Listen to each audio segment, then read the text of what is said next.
To loads of Labour-friendly commentators, many of whom have voiced concerns about Starmer's direction of travel, from his attacks on the pensioners, his threats towards benefit claimants, you remember the other day, the Louise Hay P&O debacle, turning his back on the WASPI pensioners and so on.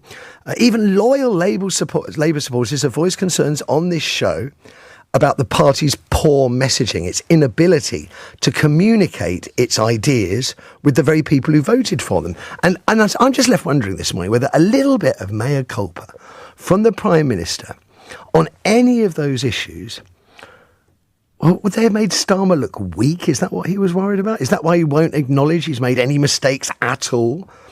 I suppose it's possible Starmer really does think that there isn't a single thing he could have done better. I mean, maybe he doesn't believe there's a single thing he got wrong. The Labour supporting Guardian reckons Starmer simply refused to offer any thoughts on doing things differently to avoid the inevitable negative headlines that a more honest answer might have attracted.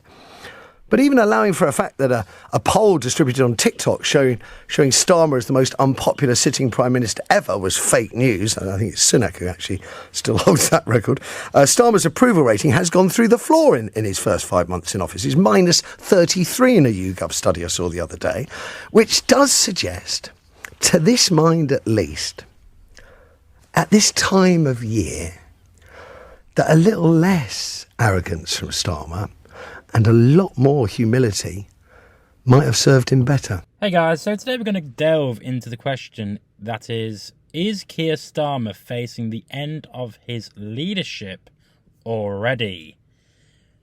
The Labour leader has seen his approval ratings plummet in a shockingly short time since entering number 10. Whilst initial policies like public sector pay increases briefly boosted his popularity and reduced industrial action, subsequent announcements have reversed that goodwill. Policies like the universal credit two-child cap, changes to winter fuel allowance, and cuts to bus fare caps, and the perceived betrayal of the WASPI, the WASPI, women have sent alarm bells ringing within his party. Backbench MPs are growing increasingly anxious as these decisions make it harder to defend Labour's direction to their constituents. Starmer's leadership style has been critiqued for its inability to connect with the public and for dismissing the backlash against his policies. Even loyal Labour supporters are questioning the party's messaging and its failure to communicate its vision effectively.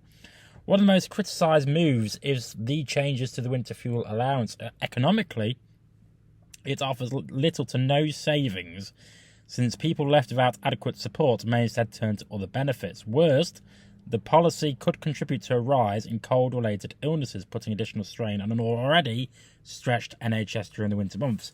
Politically, this decision has alienated a key voter base, pensioners, who are now left questioning Labour and Keir Starmer's commitment to their welfare. Die, basically.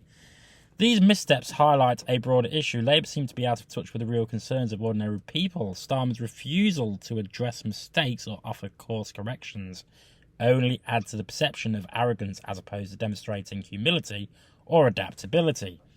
Keir Starmer can adapt to whichever the way the wind is blowing. For now, Keir Starmer's position appears safe, not because he's a stellar leader, but because there's no clear alternative within the Labour Party. Backbench MPs may grumble, but there's no significant momentum to oust him yet.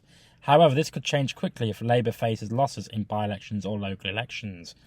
These outcomes will serve as the real litmus test for his leadership, and Starmer's current approach risks opening the door to Reform UK or other right-wing challenges. If Labour can't show tangible improvements in the lives of ordinary people, they're effectively leaving space for opponents to exploit political discontent. Labour needs to rethink its strategy.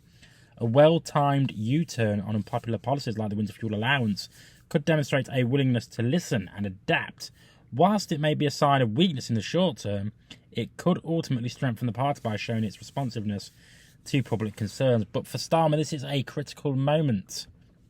His leadership will be judged not by only polling data, but also by Labour's performance in the upcoming elections. If he can't turn things around, the growing unease within his party could morph into a full-blown leadership crisis. So then we could call him the Conservative Party. But what do you think? Do you reckon Labour should reconsider its direction, or is Keir Starmer's approach the right one? Let me know in the comments. I've been Jake from Just Jake. As always, subscribe to the channel, and I'll see you next time.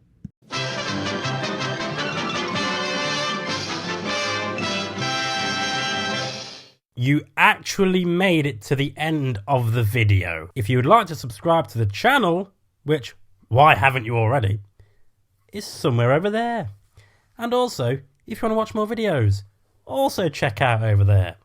I've been Jake from Just Jake. See you later.